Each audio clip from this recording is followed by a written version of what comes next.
This is 5-Minute Feng Shui, podcast episode 184, Feng Shui's 6 most popular crystals. Welcome to the 5-Minute Feng Shui podcast, where each week I talk about how to move energy and make money. You'll learn how to create a prosperous home and an abundant life using classical Chinese Feng Shui. I'm your host, Katie Weber, publisher of the Red Lotus Letter, Feng Shui Easing for Wealth. Each week, I'll cover Feng Shui topics that can help you improve your life, share inspiring stories, and always end with 3 easy-to-implement Feng Shui tips that you can put to work right away, and usually in about 5 minutes. Now let's get started on the 5 minutes that could change your life.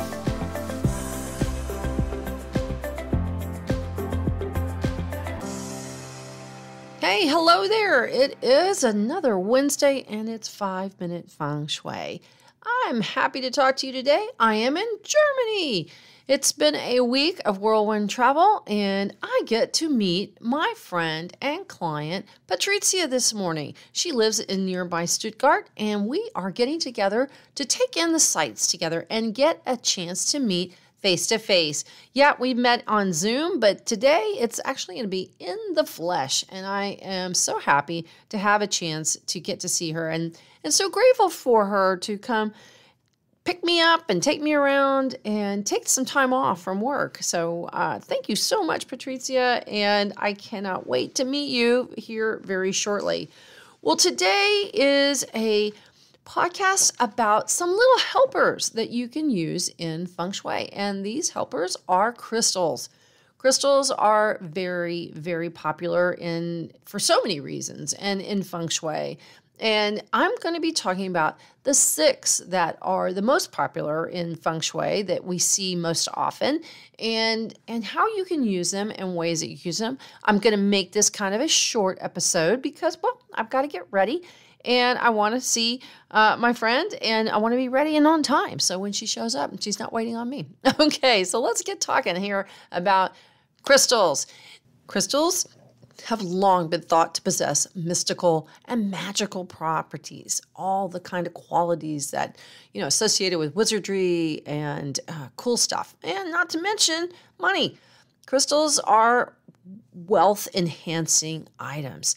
Certain crystals and stones have also been associated with healing abilities, the ability to focus, maybe to focus your thought or intention, or even transmutation. And it's really not an issue of belief anymore. We know scientifically that crystals, specifically silicon crystals, they're the chief reason for ever faster processing speeds in computers. And here's what I can tell you is I used to give talks and presentations when I was just starting out in Feng Shui. I was trying to make a name for myself and just starting my practice and hung up my shingle. And one of the things I did was go to my local bookstore and I promoted some of the books that they carried there, and I got to promote myself in addition.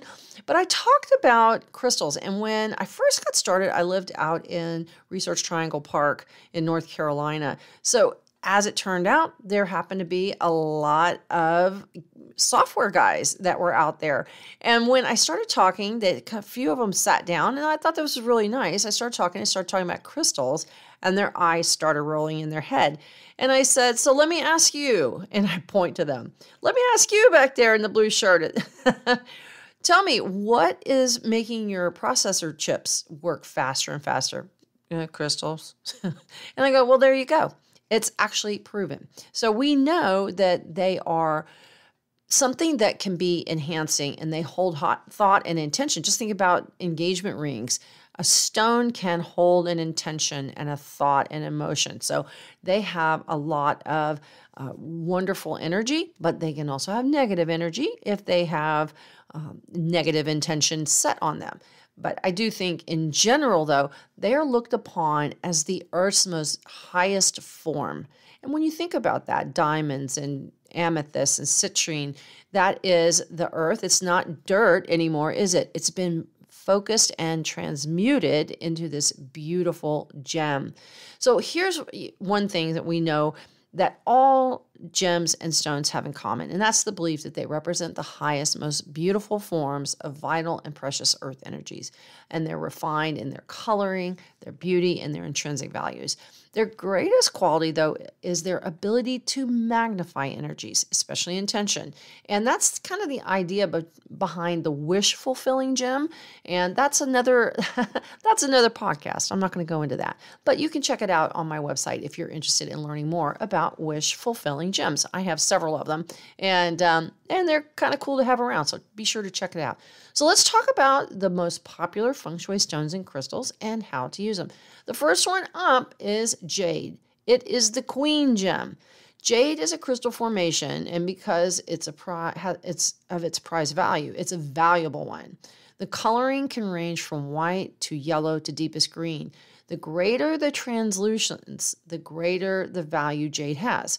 Now, jade can be worn in amulets, pendants, bracelets, and a very common way is to wear a bangle. You'll often see Chinese or Asian women wear a beautiful jade bangle, and that's believed to purify the blood and promote good health and longevity.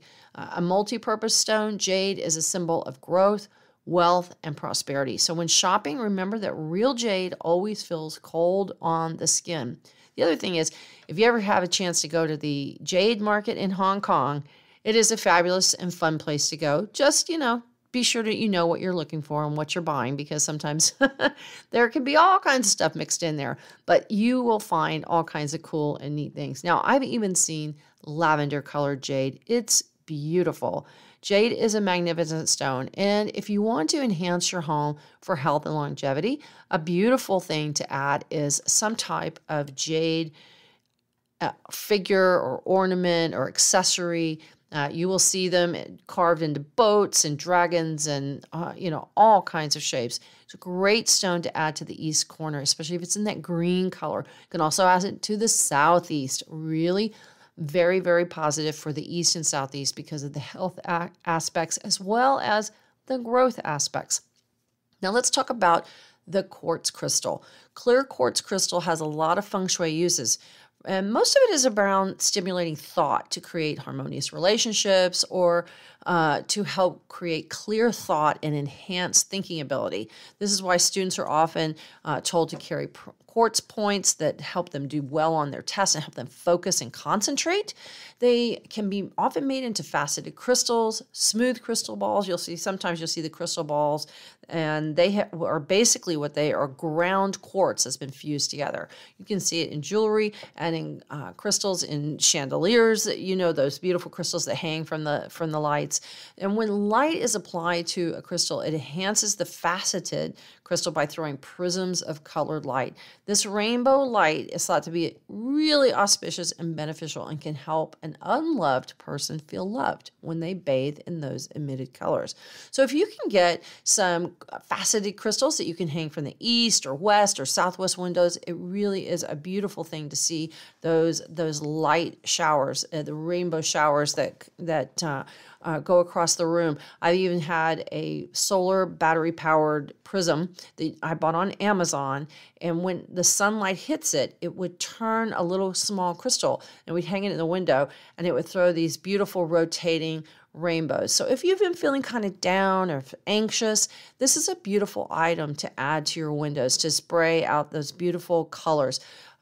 Bathing in color light is one way to lift your vibration. It's also good for breaking up tension and stress and anxiety.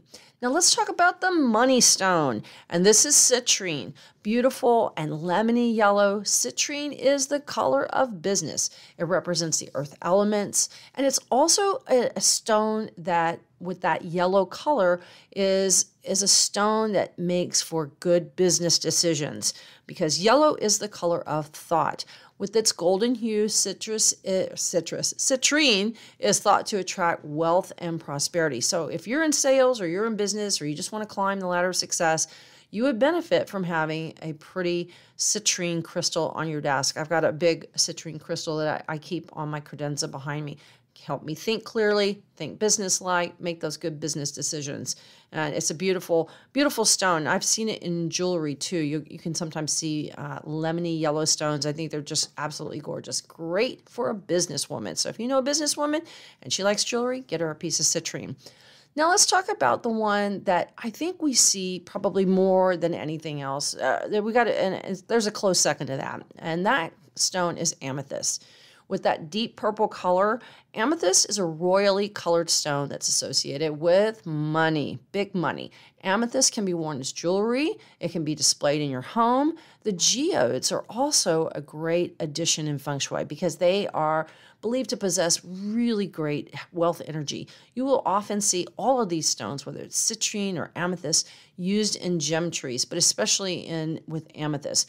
Because of their association with the Earth Mother, it's believed that a geode is something that you can put under the bed of a wandering husband. So you can tie it with some red ribbon, and you can tie that geode and tie it to the footpost of the bed and put it underneath the bed. And that's supposed to keep a wandering husband from wandering off. I personally have 2 geodes under my bed, and they're both tied with red ribbon, and they're both tied to the posts of the bed because I want us to have a very happy, committed, loving relationship. I think it really makes a difference too in terms of the symbolism as well. I love the symbolism of sleeping over this and having this there energizing me. And it makes my bedroom a very restful and loving place to be. So I think it's a really nice addition to every married couple's bedroom and frankly, anybody's bedroom. Here's the thing that's also kind of cool about amethyst. It's believed to be able to provide healing energy. It'll help reduce anger and depression. Now, I carry a piece of amethyst with me. I have a little bag. I carry a cowrie shell with me wherever I go because that's also good luck for travelers. You can also carry amethyst with you if you're out traveling for protection, also for enhancement. So it's something that you can put underneath your pillow if you want to have better sleep, get over jet lag, have a romantic relationship, however you want to look at it. These are wonderful, wonderful things to pack in your overnight bag. Now let's talk about the other Feng Shui crystal that is super popular, and that's rose quartz. This is known as the love stone. That pink, beautiful rose quartz represents the sweet and tender feelings of love in a committed relationship. Now, singles looking to attract love can use rose quartz to help bring someone new to your life. And if your relationship is troubled, keep a rose quartz heart close by to help promote healing and loving feelings. Great addition to the southwest corner of your home, whether that's southwest corner of your living room or your bedroom. And if you're having marital problems, I put them all in there. I put it in every southwest corner there is. This is a beautiful stone, and it helps us to connect with loving feelings. And you can also wear it as a pendant or you can, any kind of jewelry. Sometimes you'll see pretty beads, rose quartz bead bracelets. That's very good for thinking as well as connecting heart and mind together. Rose quartz is a beautiful way to connect with the most tender of the earth's energy. The last one, and not often seen, is a crystal, or actually it's a type of gem. It's called Iscenobar. It's more common in the Eastern Asia, but the mineral cinnabar occurs around new volcanic activity or alkaline hot springs, and it's associated with mercury, pyrite, marcasite, opal, and it's not used that often in Feng Shui, but it's most thought of as a resin product. That's usually what you're going to find. But if you can find cinnabar, it's a wonderful addition to your home because it's believed that it brings you good energy and strength, especially when it comes to your health and vitality. So you can sometimes find cinnabar as an incense. You can sometimes find it as a dye, and it's often called dragon's blood. You can wear a cinnabar bracelet on your wrist to help you think. Red bracelets, even if they're fake cinnabar or real cinnabar, if you can find it. You might most often find it in vintage stores, vintage jewelry stores and that kind of thing. Cinnabar is a rare thing, but if you can find it, it's worth hunting out, especially if you've got a big Asian town area. That's a really good place to try to seek those things out. But it's a great thing to wear, especially if you can find it as a bangle to help you with your thoughts. All right, well, it's about time for me to get ready for my meeting with Patrizia. So I'm going to leave you with 3 tips for today.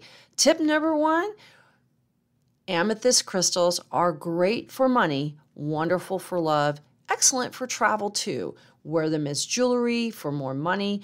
Add them to your underneath your bed for greater love and to ground your relationship in love and commitment. Beautiful stone. Tip number 2, use citrine for business. If you are an entrepreneur, you own a business, or you're looking at climbing the ladder of success, get yourself a citrine geode. This is a wonderful thing to add to your desk. Good for money, good for promotion, good for clear thinking and making good business decisions. And we all need to do those, right? Lastly is jade. Jade is the stone for health. Display jade figures and objects in the southeast corner of your living room or in the east. They're both appropriate, good for health and good for wealth. I think I would kind of split the difference and put that piece of jade in the southeast, east direction, and that's sort of that corner there, where so it can touch both of those sectors, bringing health as well as wealth. All right, there you go. 6 wonderful Feng Shui stones. We'll be talking next week on 5-Minute Feng Shui. After I return from my trip, I'll talk to you then. Have a great day. I hope you enjoyed today's episode of 5-Minute Feng Shui. If you did, please be sure to share this episode with your friends on social media, and let's change the world one home at a time. For more Feng Shui information and inspiration, sign up for my free weekly Feng Shui Easy. Just drop by redlotusletter.com to sign up, and I'll be in your inbox every Wednesday. And if you like this episode, I'd love it if you left a review on iTunes. If you do, send me the screenshot of your review to katie@redlotusletter.com with iTunes review in the subject line, and I'll send you a free gift as my thank you. I'll see you next week on the next episode of 5-Minute Feng Shui.